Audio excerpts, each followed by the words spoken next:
Call to order this special meeting of the Monument Town Council, April 3rd, 2024. Please stand for the Pledge of Allegiance. Pledge allegiance to the flag of the United States of America and to the republic for which it stands, one nation, under God, indivisible, with liberty and justice for all.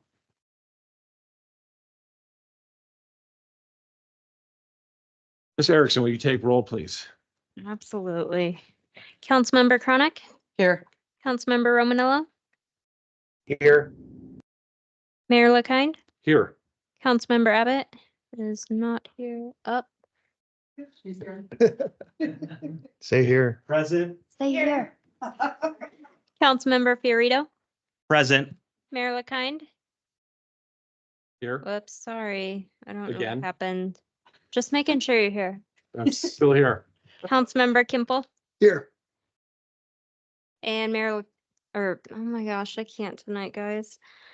Mayor Pro Tem King. Here. Here we go. Okay, well,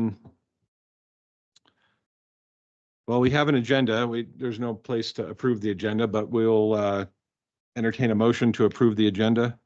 I'll make a motion.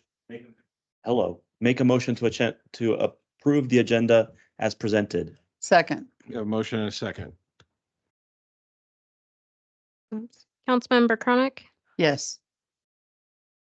Councilmember Romanello, Yes. Mayor LaKind, Yes. Councilmember Kimple, Yes. Mayor Pro Tem King, Yes. Councilmember Abbott, Yes.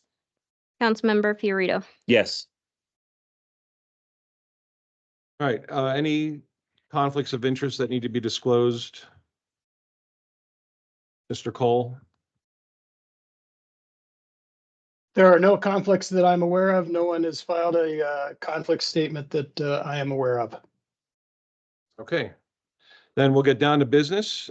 First and only item up on the agenda tonight is ordinance number 10/2024, an ordinance authorizing the purchase of real property located at 980 and 992 Gold Canyon Road.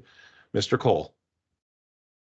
So ordinance number 10, 2024 proposes approval of a contract to purchase property with an address of 980 and 992 Gold Canyon Road.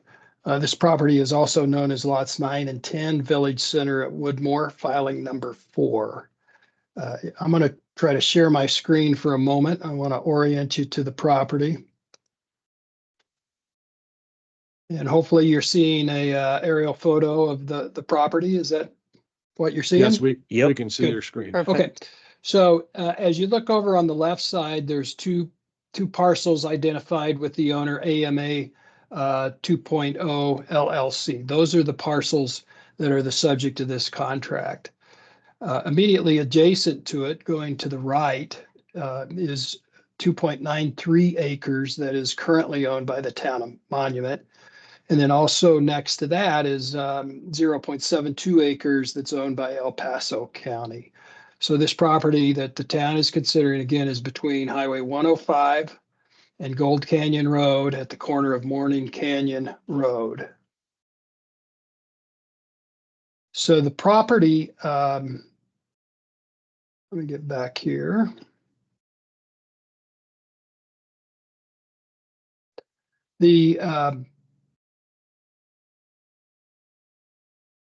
The purchase of this additional 1.79 acres in total through these two parcels adjacent to the town's existing 2.93 acres really provides, excuse me, provides the town with some additional options in terms of utilizing this property for the provision of municipal recreation, economic development services, or facilities.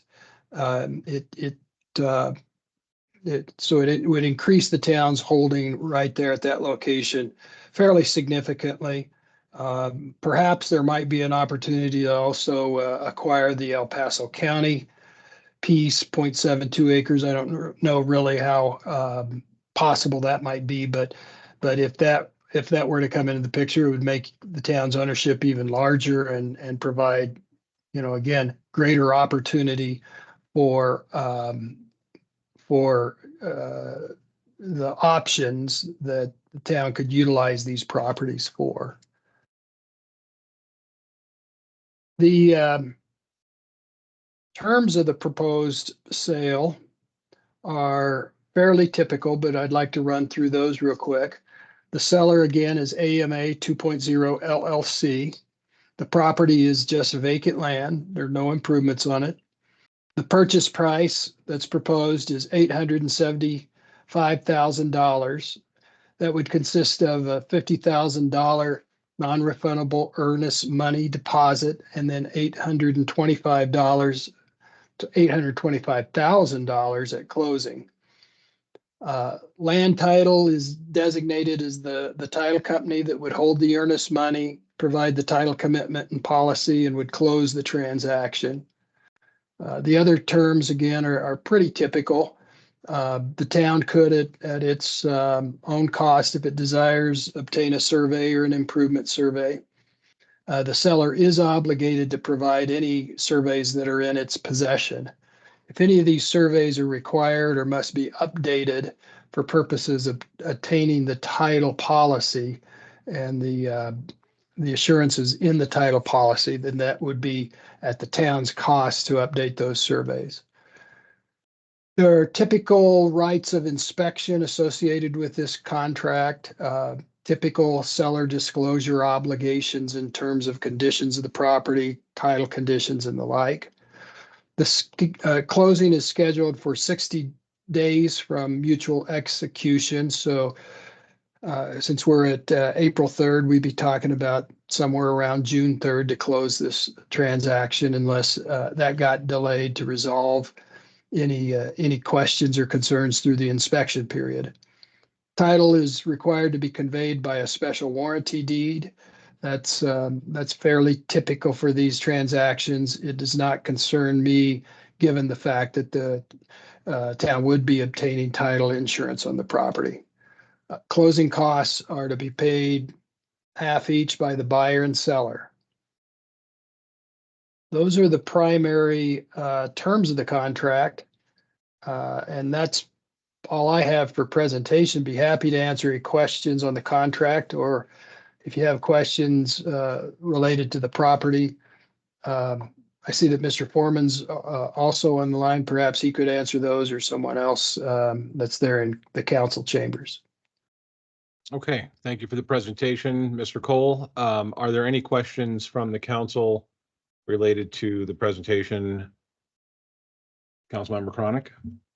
Mr. Cole, would it be appropriate or suggested that any additional surveys be conducted? Well, my standard recommendation, and it's really a risk management issue. There's always costs and there's always risk. I always recommend a survey. I always recommend a phase 1 environmental audit, and certainly physical inspection of the property to make sure there's nothing unusual by going out there and kicking the dirt. Oftentimes, I'll have clients that believe they know the history of properties well enough that they choose to accept the risk and don't conduct phase 1 environmental audits, and that's really up to the town and the town council to make that determination if that's the way you want to go.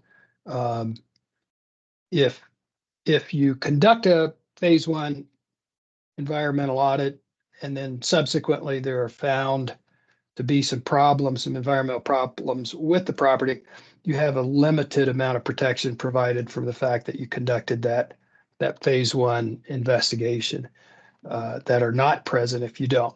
And obviously, if that discovers any problems, then they can be factored into the equation. So it's kind of like buying insurance. At some point, enough insurance is enough, and it doesn't pay to buy more. And at some level, you're running bare. So same thing goes with those two issues, I think. Thank you. Councilmember Romanello, do you have anything that you want to add or questions since you're online?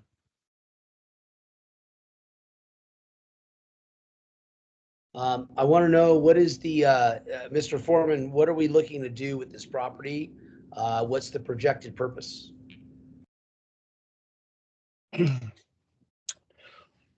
I'm gonna wait for council to direct me on what that projected purpose is. We haven't identified that yet. So that would be up to council to decide in the future. Okay,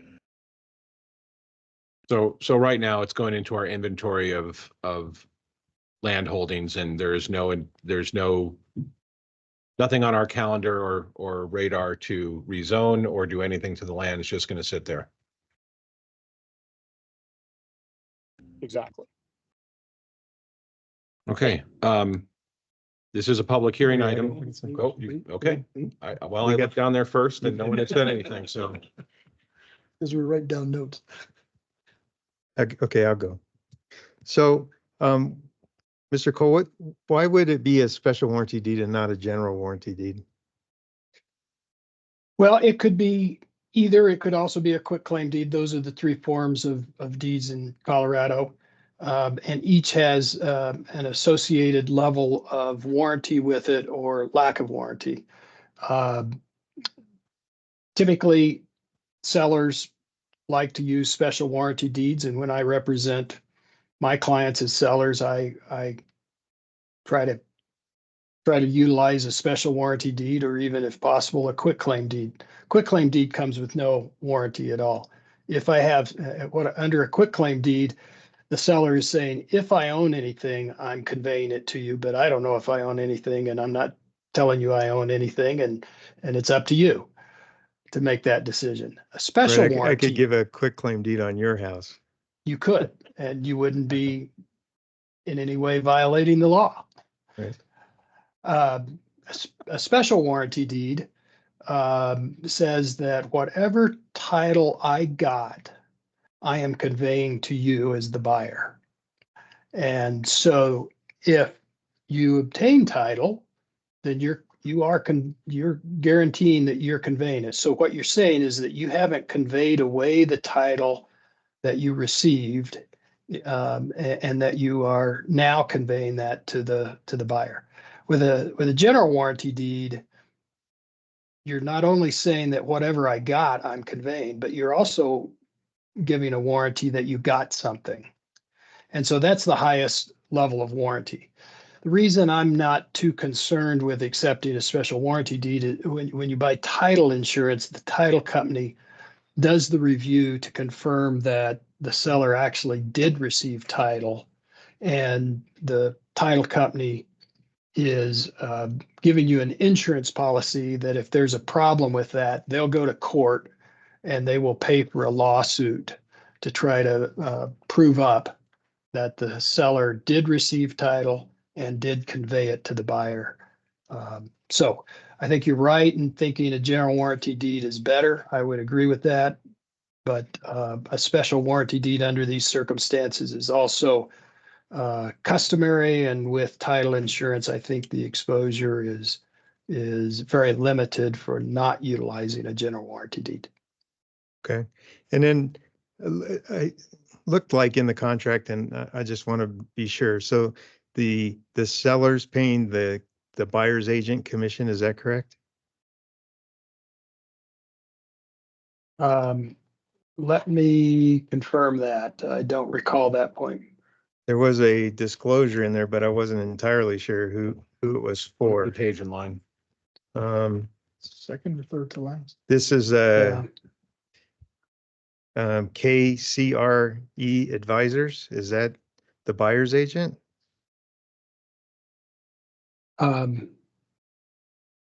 That is the seller's agent.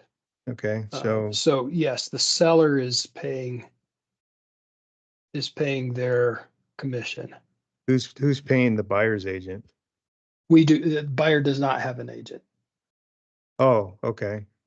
So this was, We're the buyer. right. So, so we don't have an agent on this. You're reviewing the contracts, and the seller's agent is in essence working both sides as a transaction broker, probably? No, not really. They are a seller's agent, and if they were before you, they would have to say, I'm definitely not the buyer's agent. It's not a Okay, transaction scenario. I represent the seller. So, so you're our um, agent in essence, well, I'm your attorney. right? We're not And paying you're- him a commission. Right. That's right. Yeah, I just wanted to make sure that the town wasn't paying No, a real estate commission. no. Okay, and then, Mr. Foreman's online. So on the town's, zoning map, it shows all this as a PUD, but this has got a commercial zoning in this PUD, is that correct?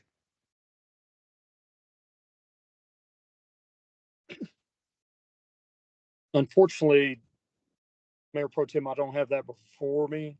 I don't have the zoning map pulled up. Are you seeing that on your, It's on the Computer town's that it- interactive zoning map.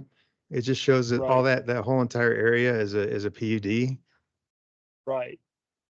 But I just want to see make sure I know what the uses are for this.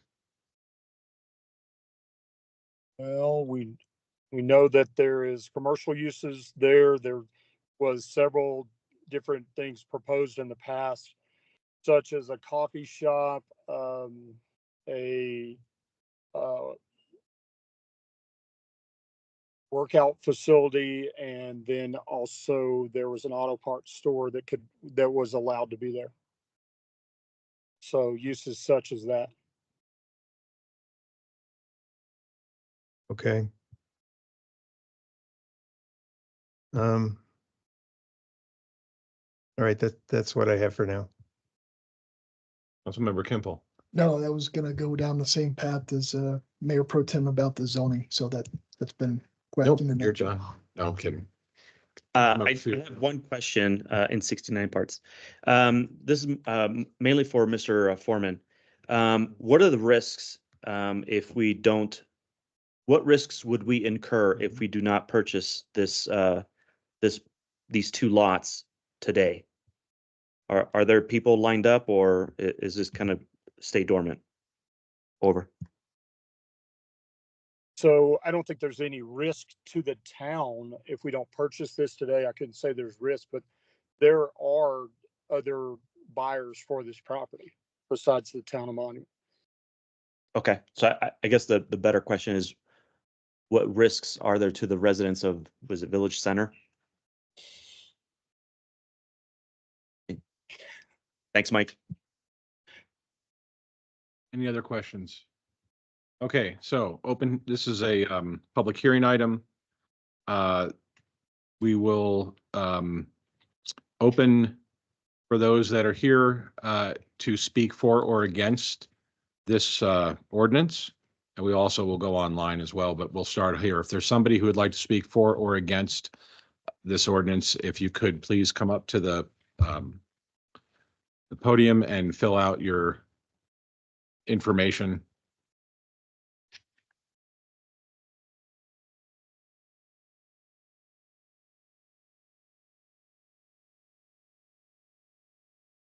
My name is Karen Lesby, 1083 Night Blue Circle. I'm a member of a resident in this neighborhood, Village Center at Woodmore.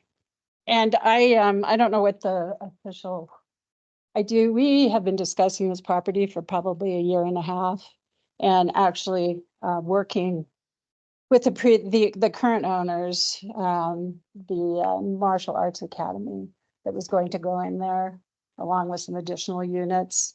And so, we had actually met with them. Michael, remember, I met with him. We've had, a number of discussions on the property and how it could be utilized for commercial purposes. It is zoned commercial. And so this is about an 11-page thing. I went through all the planning documents and it outlines the history. I know, but what I wanted to do was go ahead and attach this with this, if at all possible. This was officially submitted on the previous submittal. But really what happened in the area is the entire area where our housing development was supposed to be commercial. They had big plans for that, and then it never sold. And so they came back in and they did rezone it. and rezoned it to residential, a PUD. There's some fairly, there's design standards that have to be applied throughout the neighborhood. But for some reason, they did not want that corner lot. And so that was left, and I don't know why the planners did that, but that was left as commercial. Now, and for a number of people in the neighborhood will say, well, when we moved in, yes, we knew that it was commercial. But I think the big assumption that a lot of us made was that you could access from 105. You know, that it would be facing, that some things could be done that could be buffered from the neighborhood and you would have access. Well, come to find out, that's not allowed. The county will not allow access. So what was happening with the previous development, it was going to have to come off. And actually, when they did the traffic analysis, they suggested going through the neighborhood to access it because it's so difficult coming off of 105. You know, especially with the widening. Where we ended up was the county said that they would not allow access off of 105. They were only going to allow a right turn going east, coming off of Morning Canyon. And if you look at the plat, you see where the two roads are. So essentially what was going to happen is people were going to have to come into the neighborhood, turn to go up Gold Canyon Road, which is residential, and then have to turn into the development.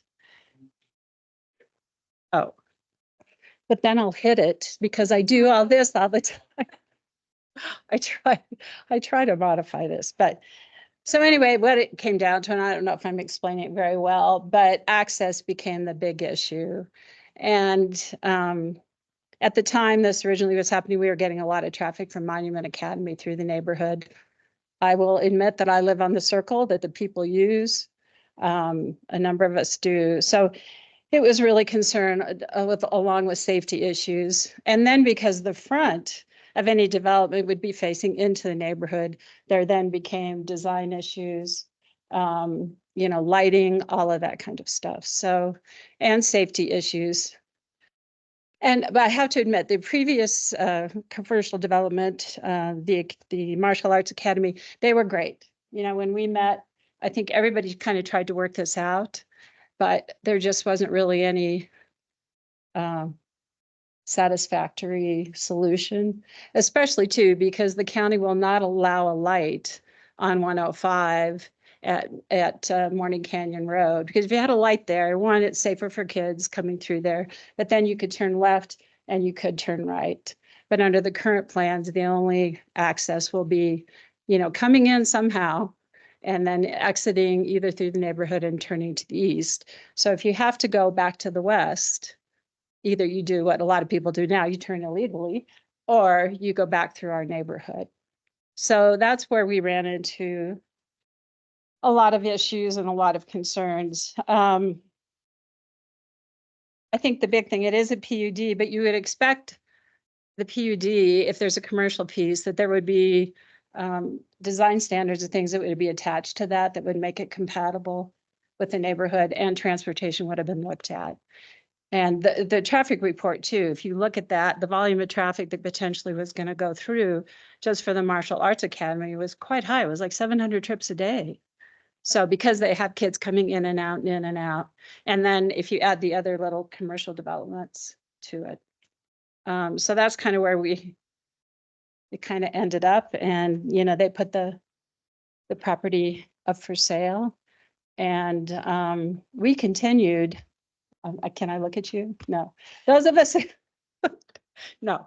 Those of us who live in the neighborhood continued to, we did meet, we talked to, I had conversations with Holly Williams, different people did, talk to the county commissioners, talk to the planners, tried to come up with some kind of solution and haven't been able to. So in my world, the town purchasing it is kind of a solution. Not necessarily, there are options going down the road. I'll just give you my opinion. You know, if it goes into the inventory and at some point when the moratorium's lifted, you go ahead and rezone it so that it's more compatible with the residents. There is still the potential that some kind of development could go in there. I don't know, we've talked about doctor's offices or something, and you guys can I don't live as close as some other people.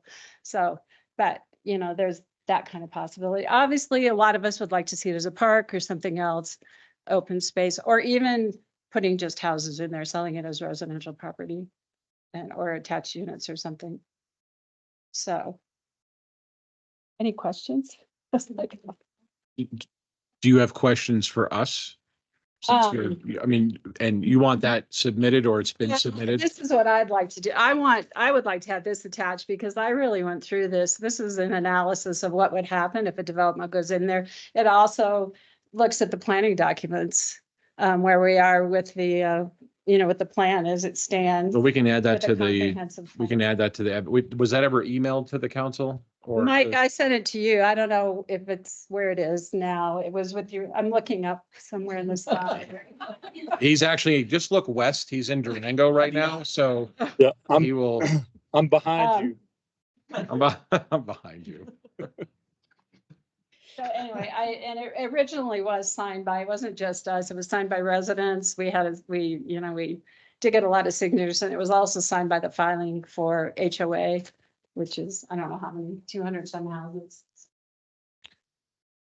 It's actually 300 and I think I saw 360 houses, residents in the metro district, but the HOAs are different. So Yeah. those properties were part of the metro district originally. You talk about the whole, The two lots are part of the metro district. now, there's a debate on that. Yeah, so well. I've been told not. So I thought it was, but anyway. Well, if Can it's I- not, then they don't have to pay anything. I do have a question. So if, in the event that you do purchase it, it goes into the inventory and prior, would it have to be part of the comp plan would you have to go through the comp plan before you could rezone it? The comp plan is probably going to get worked on this year, but at any time that the town comes to the council to rezone it, they can, but it would be after the moratorium. Yeah, the short answer is no. Thank you. Okay, so no, it doesn't. No. Okay. Because obviously, at some point, if you do rezone it and you have plans for it, we'd like to come back. You would be Have a invited say. back because it's statutorily required to have a public meeting about it. Okay, So you would be invited back. not because you like me, right? Not at all. I have Get a no question. special. You should hear what. Get no special privileges. So anyway, thank you. Thank you. And I didn't, do you want me to sign? We'll, fill out your information if you could. If there's anybody online that would like to speak. Oh. Before we do that, can I have a question real quick? Sure. Thank you. For Mr. Cole, we are discussing the purchasing of the property, not what it is zoned or designed to be. Am I correct? That's right. Okay, I just want to clarify that. Thank you. Okay, if there's anybody online that would like to speak, if you could please raise your hand so that we can get you queued up. Is there anybody else in the room that would like to speak? Yes. Good evening, everyone. Mayor LaKind. Ms. Lesby, I appreciate, my name is Devin Doyle. I live at 17845 Mining Way. If the map is pulled up again on the screen, you will see my street adjacent, well, perpendicular to the properties in discussion. So, and if I pronounce last names wrong, please correct me. Mr. Cole, can you bring up the map again, please? You bet.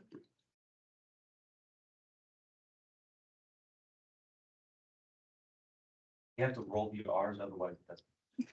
Then I will Thank you. officially mess it up. All right. So you see, Gold Canyon Road, that's the main street running in front of the houses, here, and then you see, so that's Gold Canyon Road. The street I live on is the first street.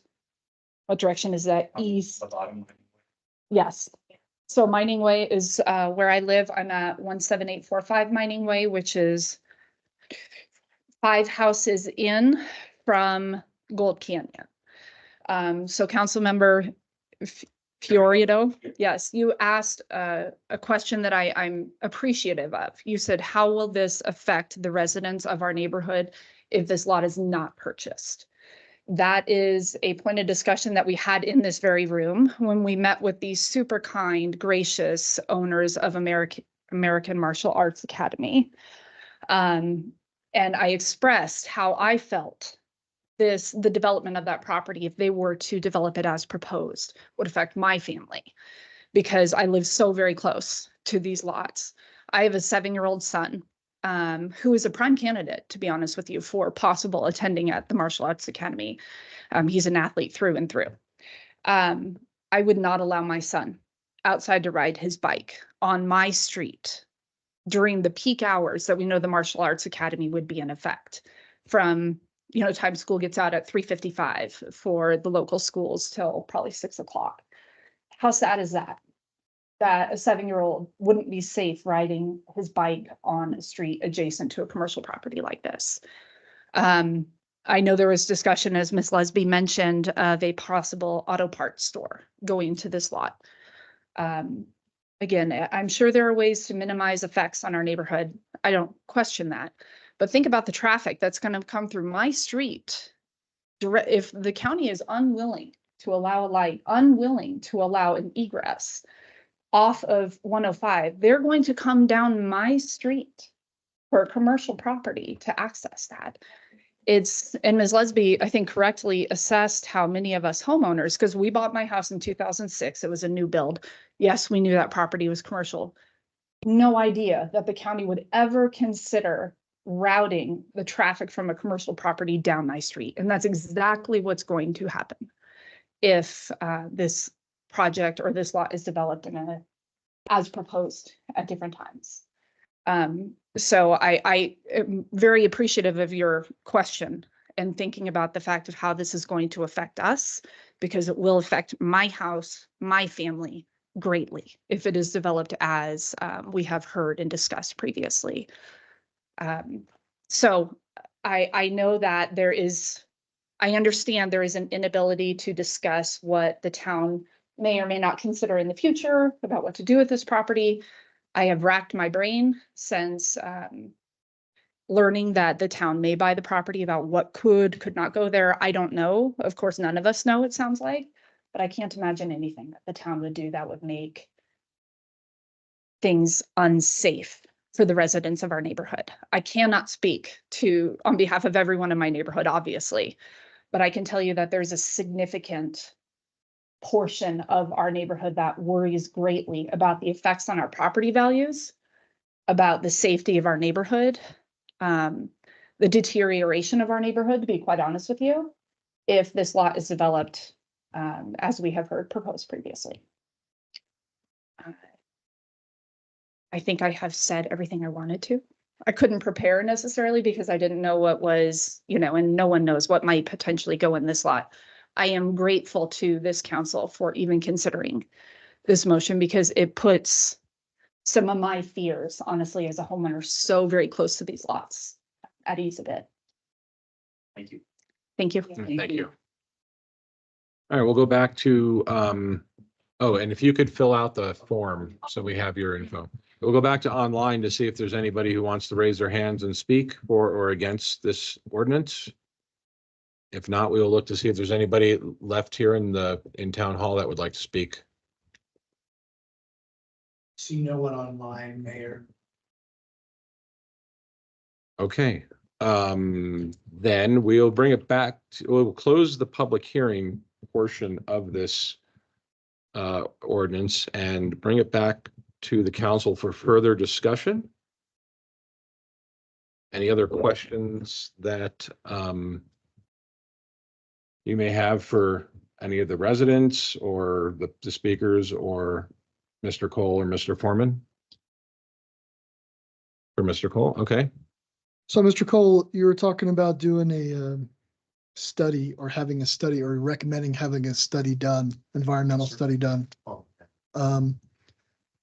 Say if we went ahead and had that done in a timely manner, or is there a time period where if a study is done and there was something found that needed to be removed, whether it's hazmat, bad soil, whatever, would the owner be responsible for that bill, or is it split between the town and the owner, or is it just strictly the town that would have to pay for that? So the town's given the right to do the inspection and have that environmental assessment done. And then based on what that would show, the town can object to the seller, to the condition of the property, or the town can accept it. When the town, if the town accepts it, then it's whatever the issue is will become your issue when you purchase the property and close. If you object to the condition of the property at that point, then the seller has the choice of saying, I'm not gonna deal with it, and basically the contract will lapse, or the seller can choose to remediate the issue, or the two parties can get together and discuss whether there's some other way to approach it. But it's not a situation that if you discover a problem, you have to correct it. It really gives you the option to get out of the contract if the seller chooses not to correct it. All right, thank you. Okay. Then since there are no other comments or I questions. got more. Sorry. Not sorry. Go ahead. Okay, so regarding the survey, because you had brought that up, Ms. Chronic, and I would just like to say that, this is contiguous to vacant land, so I'm not terribly concerned about that. I'm not sure if I'm concerned about the phase 1 environmental study or not. I mean, in this neighborhood, it's probably not much of an issue, but I don't know for sure. But during the due diligence period, because of what I'm seeing on this zoning map, I would just like to confirm that there are commercial uses that are available there, because that's what this is being represented as. Because this does go into like an investment inventory of the town, and maybe at some point it's a highest and best use to make it parkland. I don't know that, but I just want to make sure that we can verify that. And then ultimately we can control the uses as a town if we choose to sell it. So I just like to make that known as we're going through the due diligence, because we do have some deadlines to meet. And so I just like to bring that up. Yeah, I can address that a little bit. So under section 10.6.3, and that would be page 14 of the contract itself. Zoning is one of the issues that you get to review during the due diligence period, and if it's unsatisfactory, you can object to the seller. So we'll be able to review the zoning, and if commercial purposes are desired and they're present, great. If they're desired and they're not present, we'll be able to note those, and we could we could file the objection, and if the seller can't resolve it, then again, you can walk away from it. I would just qualify that just because the town becomes the owner of property, it doesn't mean that you get to zone it however you want. You get to rezone it if you can meet your criteria in your zoning Right. code. So Right. for future potential uses, you would go through the same process as anybody else. And if the property meets the criteria, then yes, you would be able to rezone it. Okay, and when I was talking about controlling the uses, it would be more like controlling the uses within the allowed zoning that's on that property. If we chose to sell it, we could do that. Is that correct? I believe you could through a deed restriction or other contractual limitations that would follow the deed.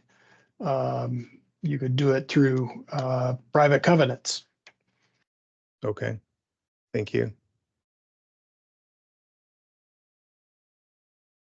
Okay, no other questions or comments, then this and the public hearing portion is closed.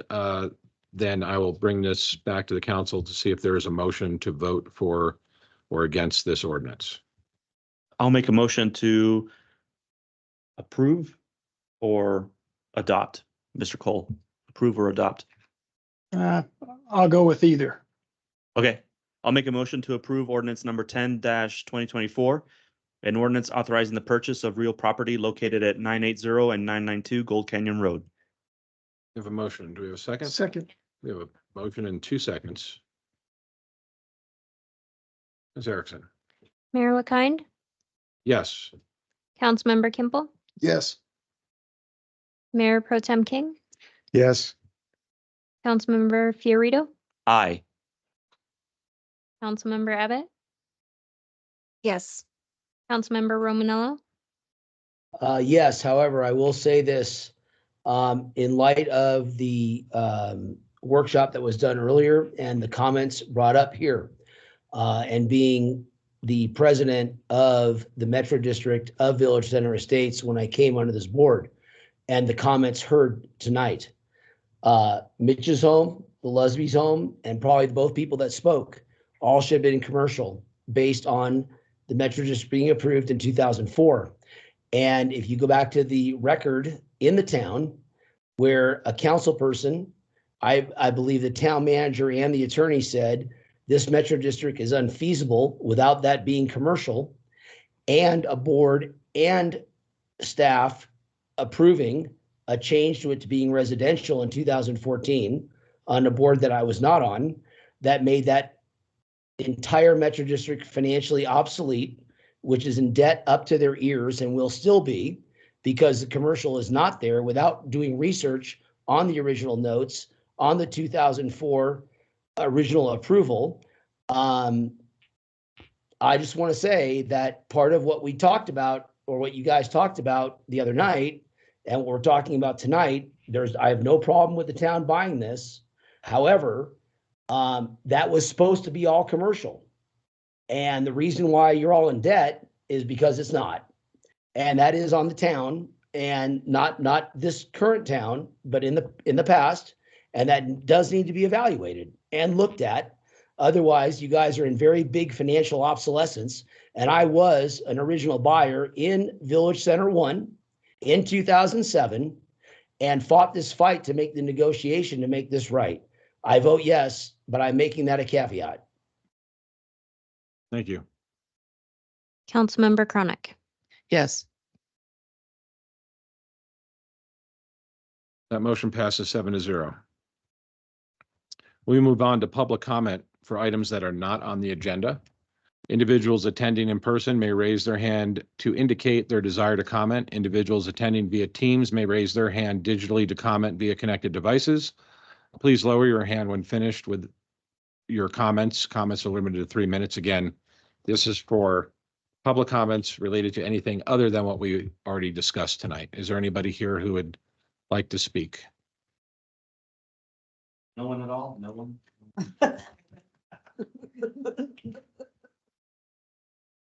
Well, I'm on the Village Center Metro Board. And I will say that, and by the way, my name is Karen Lesby once again, but I'm a little bit new to this, and Jim, but my understanding is there was a huge discussion on the Metropolitan District in the special session. Is that the case? I believe that Work the session. public comment is not on what was discussed. Correct. Public comment is to discuss something other than what's already been discussed. All right, well, you haven't discussed this, but I would hope that in future discussions that the board would be invited to participate in that. I find it a little bit concerning. Just from the standpoint of sitting on the board. I understand some of the history of that area, but okay, I'm talking about what I'm not supposed to, right? So anyway, okay, I'm done. Thank Thank you. you. Is there anybody else that would like to speak up during public comment? Is there anybody online that would like to make a public comment? No one online. Okay, then we will close public comment, move on to council comments. Is there any members of the council that would like to make a comment? I have one real quick. Based off of this purchase, can we at some point or give direction tonight to the staff, but can we discuss about what we want to do, how we want to zone to Steve King's questions, or comments. I'm not talking about zoning it, Okay, just but FYI. like, what do we want to do with it? Do we want to merge it with the other property lot? So I don't know how we want to I proceed kind of from think we're from this talking about point. stuff that's not on the agenda right now, and though this is public comment. I No, think- we closed public comment, Councilmember Romanella. We're on to council member comments. Okay, Yeah, so I guess I'm kind of wondering, do we want to sit on it until the next meeting and then provide direction, or how do we I want to would prefer we proceed? don't even discuss it tonight. Okay, cool. that's where I was going. Okay. I feel you. And I'm spent. Anybody else have council comments? No? Okay, seeing none, then we will move on to a motion to adjourn. I so move. All in favor? Second. Aye. Yes. We are adjourned.